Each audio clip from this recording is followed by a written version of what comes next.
요즘 우리 교회에서는 열심히 전도를 하고 있습니다. 참 수고들 많으신데 우리 전도하는 분들이 보기에 교회 안 다니는 사람들, 예수님을 모르는 사람들에게 있어서 가장 시급한 문제가 무엇이라고 생각하십니까?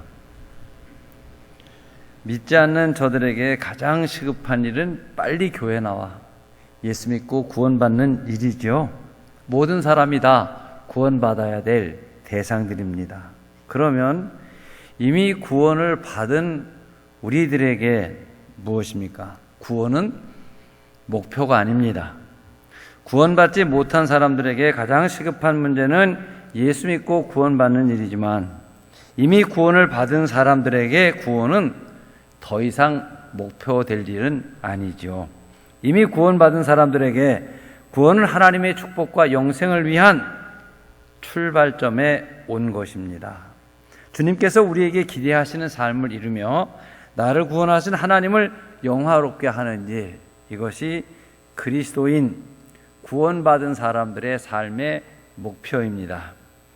이 말씀을 이스라엘 민족에게 적용시켜 설명을 드리면 애굽 땅에서 이 뙤약볕 아래 뻘거벗기고 채찍을 맞아가며 노예로 살고 있는 이스라엘에게 가장 시급한 최대의 사건이 무엇이겠습니까? 노예에서 자유를 얻는 것입니다. 이 최대의 사건이 애굽을 나와 홍해를 건너 광야에 나온 것입니다.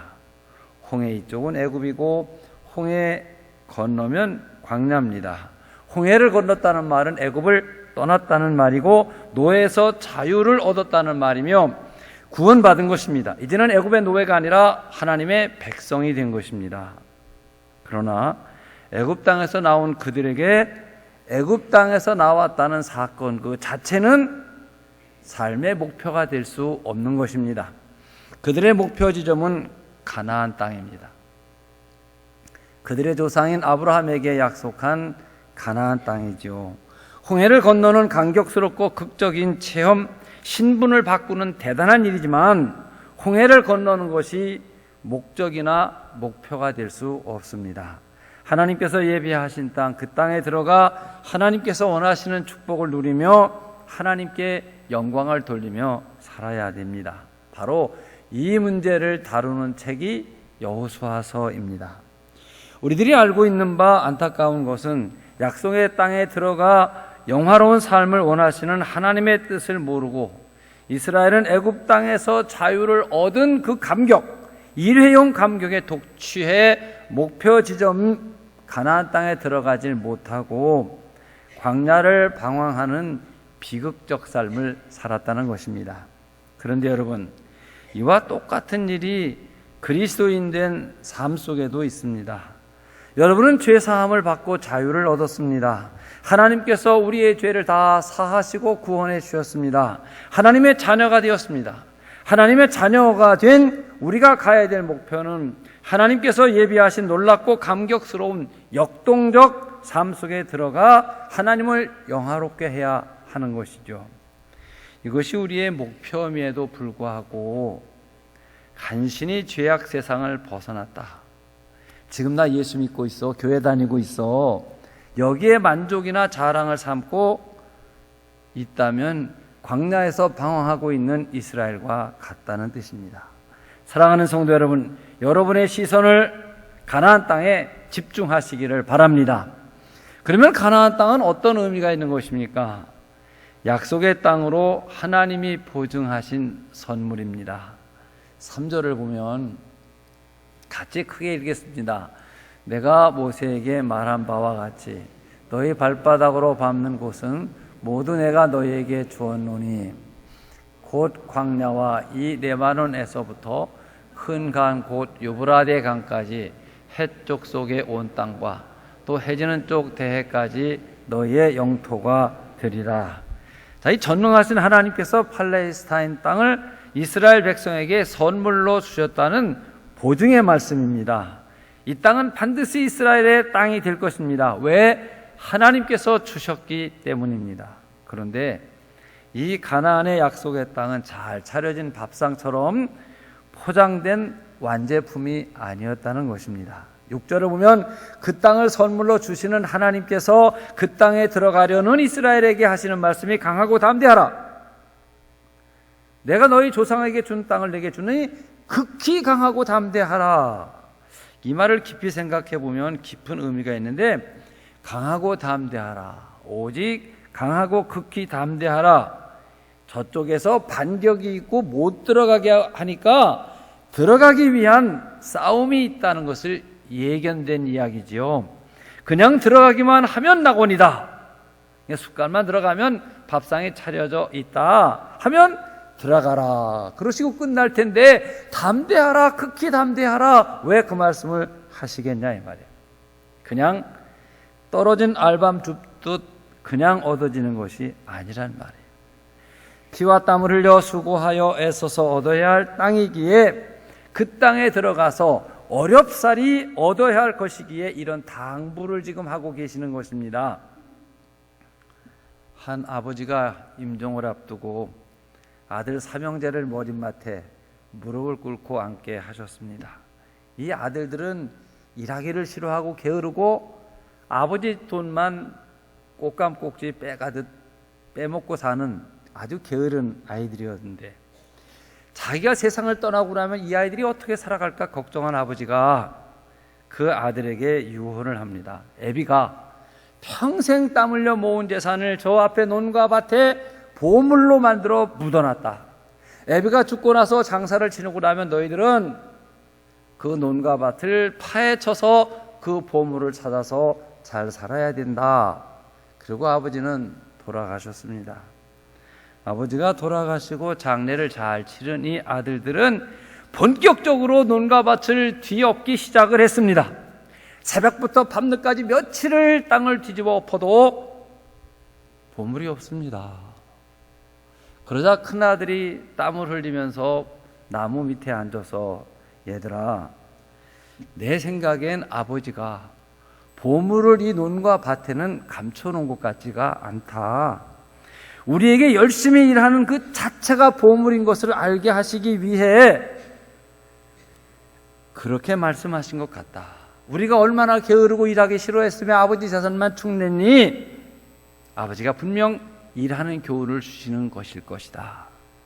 그래 깨닫고 열심히 일해서 성공적 삶을 살았다는 이야기입니다. 왜 하나님께서 용기를 내야 하냐? 왜 담대하라고 말씀을 하십니까? 하나님의 의도하심을 알아야지요. 아버지는 아들을 사랑하여 놀라운 선물을 주시되 먹고 놀면서 보물을 얻는 그런 정신을 원한 것이 아닙니다. 축복과 행복을 만들어지는 과정을 배우지 않고 결과만 선물로 받으려고 하는 삶에는 언제나 무서운 죄악의 유혹이 도사리고 있고, 그런 사람을 가리켜 불안당이라고 합니다. 축복이 무엇인지를 모르고 축복이 어떻게 과정을 통하여 만들어지는지를 모르면서 그 열매만 누리겠다는 사람은 결국 죄를 지을 수밖에 없는 것입니다. 지도책을 펴놓고 이스라엘의 이 지리를 보면 하나님께서 약속하신 젖과 꿀이 흐르는 땅이 실망스럽습니다. 젖과 꿀이 흐르는 땅이기는커녕 먹고 마실 물조차 없는 황량한, 그야말로 12명의 정탐꾼 중 10명이 말한 바처럼 거민을 삼키는 땅입니다. 사람이, 인간이 생존할 수가 없는 그런 황무지입니다. 그 땅에서 이스라엘은 수천 년 동안 남의 나라의 지배를 받는 고생스러운 그런 역사를 가지고 있습니다. 그럼 왜 낙원입니까, 여러분?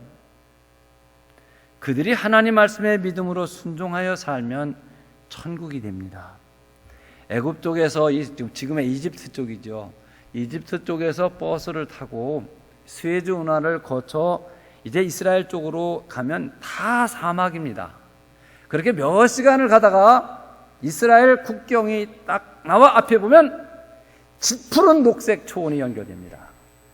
이스라엘은 전 국토가 스프링클러 시설이 되어서 바나나나 포도나 오렌지 같은 것을 생산하고 세계 최고의 치즈와 버터를 생산하는 나라가 이스라엘. 여러분, 이 낙농국가라고 하는 것이 뉴질랜드나 호주가 되어야지 어찌 사막 한가운데인 이스라엘이 낙농국가. 30-40년 전에 칼기 비행기를 타면 기내식에 이스라엘 버터가 나왔어요. 호주나 뉴질랜드산이 아니라 사막에서 젖소를 키워서 그걸로 버터나 치즈를 해서 우리나라까지 팔아 우리가 그것을 먹었습니다.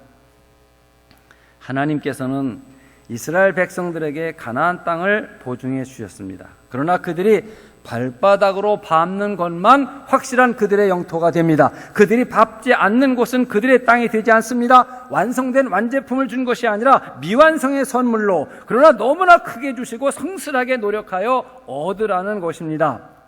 아브라함과의 약속의 땅을 주시고 하나님의 능력으로 그 약속을 보증해 주시며 이제는 피와 땀을 흘려 일구고 가꿈으로써 이 땅이 가나안 땅의 복지가 되게 하라. 이것이 하나님 뜻입니다. 여러분들이 보통 이 교회 안 다니는 분들을 전도할 때 이런 말들을 하십니다. 마치 여러분이 세상을 살면서 생기는 모든 문제의 해결사는 예수다. 예수님은 풍성하사 가난한 자를 부욕해 하신다. 예수의 능력은 모든 병을 고치신다. 당신 인생에 있어 지금부터 예수 믿으면 당신은 행복의 주인공이 된다. 한마디로 인생 모든 문제의 해결사는 예수다. 만사 형통 예수를 전하는 것 좋은 방법이고 또 사실 예수님은 그러십니다. 그러면 전도 대상자가 아니라 전도를 하시는 여러분들에게 묻습니다. 전도하는 여러분에게 삶에 문제가 없습니까? 여러분은 예수를 믿고 진정 행복의 주인공으로 살아가고 계십니까? 깊이 생각해 볼 일이에요. 주님께서는 이 땅에 오신 목적을 내가 양으로 생명을 얻고 더더 풍성케 하기 위해 왔다고 말씀을 하셨거든요. 그러니까 여러분은 모두 아브라함과 야곱, 이스라엘보다 예수님께 직접 더 큰 축복을 약속으로 받은 분들입니다. 주님께서 직접 풍성한 삶, 광격스러운 삶, 놀랍고 아름다운 삶을 약속하셨습니다. 그런데 왜 여러분들은 어려운 일 겪으시죠? 왜 여러분의 얼굴이 창백하세요? 왜 여러분의 얼굴이 찌푸리시며 눈빛엔 감격과 기쁨과 소망이 넘치지를 못하시냐 이 말이에요. 이 그리스도인의 삶, 신앙의 삶이 감격과 영광과 환희와 놀람으로 가득 찬 경이적인 삶만이 아니라는 것을 우리는 세상을 살아가면서 알고 있습니다. 그러면 여러분 왜 그럴까? 하나님께서 우리에게 공수표를 날리신 것과 예수의 능력은 부도난 것일까? 하나님의 능력이 한계에 왔다는 말인가? 여기서 중요한 것은 우리의 기대와 하나님의 의도하심에 차이가 있기 때문입니다. 즉 우리는 축복이란 완성품을 기대하고 있습니다. 백화점에 가서 물건을 골라놓고 신용카드를 딱 주면 결제를 하고 난 뒤에 그 제품을 아주 예쁘게 포장을 해서 이 쇼핑백에 담아주면서 고맙다고 얘기를 하면 쇼핑하는 즐거움이 있습니다. 자, 여러분, 내가 예수만 믿고 교회만 나가면 하나님께서 축복이라는 것을 백화점의 물건처럼 싹 포장해서 딱 준다, 이런 시급한 생각을 하기 쉬운데 하나님은 그것이 아니라 미완성품을 주신다는 겁니다. 그리고 그 미완성품을 완성품으로 만들기 위한 노력과 경비와 시간을 투자하여 노력해 보면 그 말씀의 비밀을 깨닫고 하나님의 인도하심을 알고 비로소 감격하며 감사하며 찬양하게 된다는 것입니다. 저는 평생에 한 번도 복권을 사본 적이 없습니다. 그리고 복권 사서 뭐 이렇게 긁고 문지르는 분들 보면 저는 그렇게 좋게 생각을 하지 않는 사람입니다. 만약 제 아내가 100만 원어치 복권을 사왔다면 안 산다고 할지도 제가 모르는 사람이에요. 한 번도 사보질 않았으니까. 자, 인생 역전, 로또, 꿈 같은 얘기죠. 오래전입니다. 신학교 다닐 때, 그때는 점심시간에 학생들이 점심을 먹지 못하고 물이나 한 컵 들이키고 점심을 때우던 그런 때에 제 동기 한 사람이 복권을 사더라고요. 또 복권 샀으니까 또 날짜 봐서 이렇게 해봐야죠. 그러다 보면 1등 돈 많이 주는 건 됐다 소리가 없고 조그만 거 이렇게 몇 개 됐다. 그걸 다시 또 복권으로 바꾸는 모양 같아. 계속 복권 회사에서는 고객 관리고 거기에 매달려 사는 사람이 돼 버리는데, 사실 저는 그분이 이 동네 와서 목회를 하셨고 제가 목회를 어떻게 하나 눈여겨보기도 했습니다. 어느 교회 하면 지금은 없어져서 기억이 나실 수 있는 분인데, 자, 목사가 복권을 사놓고 당첨되기를 기도했다는 건 좀 그렇고 기대는 하지 않았겠나. 그러니까 맨날 사고 하지요. 저는 그분의 목회 성공률은 로또 당첨 확률과 같을 것이다, 그런 생각을 해보았습니다. 여러분, 복권 터지듯 안 터져야 하나님이 살아계신 겁니다. 복권 당첨되듯 되면 이건 마귀적이며 마술적인 이야기고, 요행수를 위해 기도하거나 불로소득을 축복으로 여기는 것, 이건 바른 신앙 아닙니다. 교회가 가르치는 것이 아니죠. 예수께서 우리에게 풍성한 삶, 복된 삶을 약속하셨습니다. 그런데 얼른 내 속에 소나기에 쥐어지지 않는 이유가 무엇입니까? 예수를 믿음에도 불구하고 신앙생활을 열심히 함에도 불구하고 눈물과 사막 계곡 어둠이 많은 난관이 우리 삶에 있는 것은 하나님께서 우리에게 도전과 노력을 하라고 하시는 일입니다. 이 도전을 통해서 메마른 삶을 풍성한 삶으로 바꾸게 하시는 하나님의 비밀한 약속이 있는 것이죠. 하나님의 의도하심을 바르게 하시는 여러분들이 되시기를 축원합니다. 그리고 이 약속의 땅은 이스라엘 백성들이 싸워서 얻어야 되는 땅이라는 거예요. 성경을 읽어보면 창세기는 창조의 이야기가 나오고, 출애굽기가 그야말로 애굽에서 나오고, 민수기, 신명기는 광야 생활에 대한 이야기예요. 레위기는 제사에 관한 책이고, 그런데 여호수아서로 들어오면 드디어 이스라엘이 요단을 건너 가나안 땅을 진격해 나가는데, 그 과정이 정말 피비린내 나는 전쟁 기록입니다. 왜 거룩한 하나님의 말씀엔 이렇게 잔인한 싸움의 얘기, 사람 죽이는 이야기가 나오고, 자, 여리고를 공격해 무너지나요? 아이고성이 무너지죠. 그 직전에 여호수아와 이스라엘 백성에게 하나님의 명령이 어린아이들 다 죽여라, 여자들도 다 죽여라, 노인들도 다 죽여라요.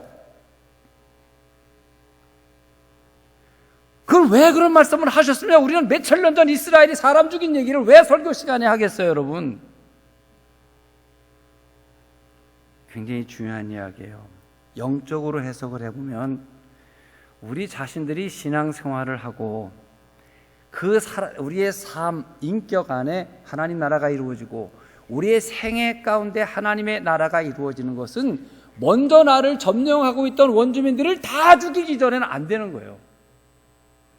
자, 내가 세례를 받았어요. 하나님의 성령과 말씀이 내 안에 정착되어 성령의 사람, 말씀의 사람, 하나님의 사람이 되려면 이제까지 나를 완전히 장악하고 있던 원주민과 싸움이 벌어지죠. 봐줄 수가 없는 거예요. 이 원주민을 철저하게 없애버리지 않으면 내 속에 하나님의 사람은 생겨지질 않는 거예요. 그리스도인의 인격과 삶은 만들어지질 않는 거예요. 그러니 처절한 싸움이 싸워져야만 내 안에 가나안이 이루어지고 내 인격이 가나안의 주인공이 될 만한 인격이 되고 내 생애가 복된 생애를 살아갈 수 있는 것이면 이해가 될 거예요. 옛날의 인격, 또 성령의 9가지 열매를 맺으려는 인격 싸움은 필연적이고 피비린내가 나는 거죠. 옛 성품, 옛 양심, 옛 습관, 의식과 무의식 속에 남아있는 원주민의 근성 무너뜨려야 하는 일들이죠. 그래야 예수께서 세우려고 하는 새로운 사람이 세워지고 이 싸움은 우리의 생애 끝날 때까지 계속되는 싸움일 것입니다. 내가 조금만 방심하면 어느새 내가 쳐서 복종했던, 지배했던 그 원주민이 거인이 되어 와서 나를 짓밟고 내 숨을 막혀지게 합니다. 그래서 나는 또 싸우고 또 싸웁니다. 바울은 로마서 7장에서 애자에게 사로잡혀가는 자기를 보며 오호라나는 곤고한 사람이로다, 이런 탄식하지 않았습니까? 여러분도 분명히 이 싸움이 여러분 속에 있다는 사실 공감되지요. 바울은 고린도 전서 15장 31절에 나는 날마다 죽는다. 사랑하는 성도 여러분, 성령 안에서 날마다 노력하십시오. 싸워 이겨야만 합니다. 그러나 좌절도 수없이 하시게 될 거예요.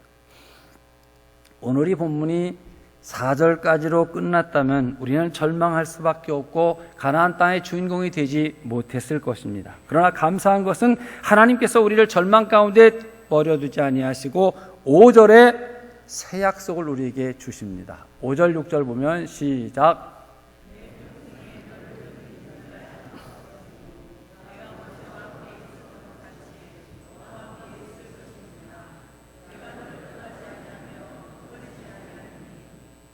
강하고 담대하라. 너는 내가 그들의 조상에게 맹세하여 그들에게 주리라 한 땅을 이 백성에게 차지하게 하리라. 먼저 하나님은 우리와 함께 해주시겠다고 약속을 하십니다. 하나님은 자기의 사랑하는 백성들로 하여금 가나안 땅에 들어가 피땀 흘리는 수고를 통하여 젖과 꿀이 흐르는 땅으로 가꾸게 하시고 그 일이 얼마나 어려움이 따르는지를 아시기 때문에 같이 해주시겠다고 약속을 해주십니다. 기억하라. 내가 너와 함께 하리라. 5절 9절을 보면 내가 너를 떠나지 아니하며 같이 가주겠다고 약속을 해주십니다.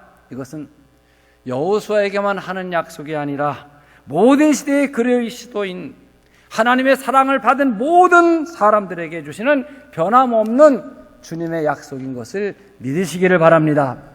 5절 처음에 보면 모세와 함께 있었던 것 같이, 여러분 이제 모세를 생각하시는 거예요. 지금은 여호수아에게 준 말이에요. 여호수아서 1장 1절부터. 그 여호수아는 이 일을 한 번도 해보지 않은 비기너예요. 초보자예요. 미숙한 지도자예요. 하나님께서 모세를 부르셨는데 모세는 숙련된 아주 경륜이 많은 그런 지도자였어요. 그런데 모세도 처음부터 유능한 지도자였냐 하면 아니었습니다. 하나님께서 처음 모세를 불러 사명을 주실 때 출애굽기 3장 호렙산 가시떨기 앞에 모세에게 너는 가서 내 백성을 인도하라 하셨더니 모세가 못합니다. 안 가겠습니다. 갈 만한 다른 사람을 보내십시오. 자신도 없고 해보지 않아서 그는 못하겠다고 할 때 하나님께서 모세에게 하신 말씀이 내가 너와 함께 하리라. 출애굽기 4장 11절은 누가 사람의 입을 지었느냐? 누가 벙어리나 귀머거리나 눈 밝은 자 소경이나 있게 했느냐? 나 여호와가 아니냐? 가라, 내가 네 입과 함께 있어 할 말을 가르쳐 주리라고 하셨습니다. 우리 예수님께서 세상에 오실 때 임마누엘로 오셨어요.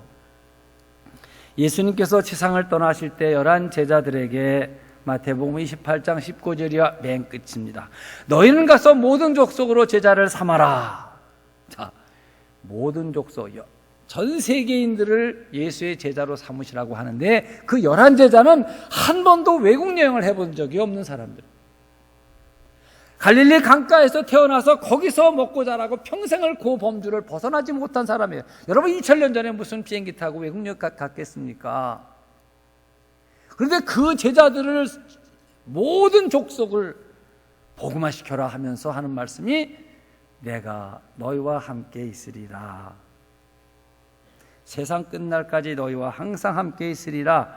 이 약속의 말씀을 믿고 저들은 갈 수 있었고 전지전능하시며 우주 만물을 창조하시고 하늘과 땅의 권세를 지신 주님께서 함께 가주시겠다 하니 가능할 것이다 믿고 가서 복음화시킵니다. 사도행전이 전반 넘어서 바울의 이야기입니다. 늙고 병들고 감옥에 갇혀있는 죄수인 바울에게 세계를 복음화시키라는 거예요. 늙은 죄수입니다. 정말 몸뚱이 하나 이동을 내 맘대로 할 수 없는 죄수, 병들었습니다. 지금 감옥 안에 있는데 어떻게 세계를 복음화시킬 수 있겠어요? 거기에 전제 조건이 내가 너와 함께 하리라. 바울은 이 말씀을 믿었고 순종했고 하나님의 뜻은 이루어졌습니다. 두 번째, 하나님께서는 우리에게 늘 말씀으로 인도해 주시겠다고 약속을 하십니다. 하나님께서는 내가 너와 항상 함께 할 뿐만 아니라 내가 너에게 계속해서 말을 주겠다는 거예요. 네가 가야 될 곳, 가지 말아야 될 곳을 알게 해주시고 나로부터 너는 계속해서 지혜를 공급받게 될 것이고 올바른 판단을 얻게 될 것이며 어떻게 살아야 되며 어떻게 행진하고 어려운 일 만나면 어떻게 해야 될 것을 그때그때 말씀해 주시겠다는 것입니다. 어떻게 해야 절망에서 빠져나오며 어떻게 대적 가운데에서 내가 승리할 수 있는지 너는 할 수 있다. 왜냐하면 내가 너에게 계속 말을 할 것이기 때문이다. 내가 나의 지시를 구체적으로 받을 수 있도록 내가 너에게 선물을 주리라. 그 선물이 무엇이냐 하면 성경책. 여호수아는 하나님께로부터 성경 말씀을 선물로 받았습니다. 사랑하는 성도 여러분, 예수님께서는 저와 여러분에게 지금도 공중에서 말씀하실 수가 있고 초인간적인 초자연적인 능력으로 우리에게 계시하실 수 있고 또 꿈이나 환상으로 보여줄 수도 있지만 시대를 초월해 누구나 주의 음성을 들을 수 있도록 하나님의 의도하심을 적어서 책으로 우리에게 주셨어요. 감사하죠? 출애굽기 17장 14절을 보면 자, 같이 읽습니다. 시작. 여호와께서 모세에게 이르시되 이것을 책에 기록하여 기념하게 하고 여호수아의 귀에 외워 들리라. 내가 아말렉을 없이 하여 천하에서 기억도 못하게 하리라. 자, 하나님께서는 이미 모세의 뒤를 이어 일할 지도자 여호수아를 선택하셨고 하나님의 의도하심을 책에 기록해 주었습니다. 성경책을 여호수아는 가지고 있었다는 이야기가 됩니다. 이와 똑같은 이야기로 성경책이 하나님의 말씀으로 주어져 여러분과 제가 갖고 있다는 사실을 믿으시기를 바랍니다. 이 험난한 세대 내가 어떻게 살까? 지금 당면한 이 문제는 어떻게 이겨낼 수 있을까? 내게 주어진 삶 가운데 어떤 것을 선택하는 게 진짜 내게 유익한 것인지, 이 전쟁터 같은 세상에서 정말 올바른 판단을 하게 할 수 있는지, 하나님의 자녀답게 살며 삶의 문제를 해결할 수 있도록 도와주시기 위하여 이 성경책을 우리에게 주신 거예요. 성도 여러분들은 성경을 펼치고 묵상할 때마다 이 성경 말씀이 하나님의 말씀으로 들으시기를 축원합니다. 여러분을 창조하시고 만유를 손에 쥐신 그 하나님께서 말씀으로 만물을 지배하고 섭리하시며 그 원리인 말씀을 지금 여러분의 손에 드린 거예요.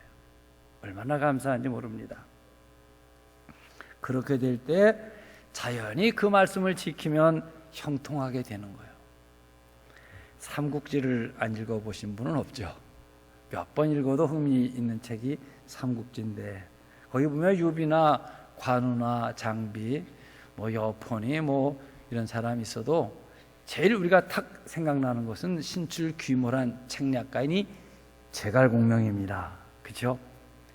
정말 사제와 같은 곳에서 기사회생 승리케 하고 정말 읽어도 몇 번을 읽어도 손에 땀을 쥐게 하는 것이 삼국지인데 이 제갈공명이 중요한 때에 밀사를 적지에 보내면서 편지를 써줍니다. 봉한 편지를 딱 주면서 절대로 읽지 말라는 거예요. 단 궁지에 몰려 죽게 됐다고 생각할 때 딱 펴봐라. 자, 이제 일을 맡은 사람이 들어갔다 선곤의 군대에 쫓깁니다. 갈 곳이 없어 바닷가로 도망갔더니 앞은 바닷가고 뒤에 군인이 추격해 옵니다. 대책이 없어요.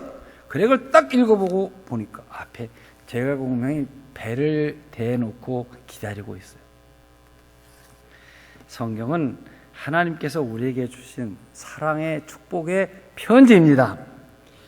역사의 주관자 되신 전지전능하신 하나님이 말씀대로 순종하면 우리의 삶은 형통케 됩니다.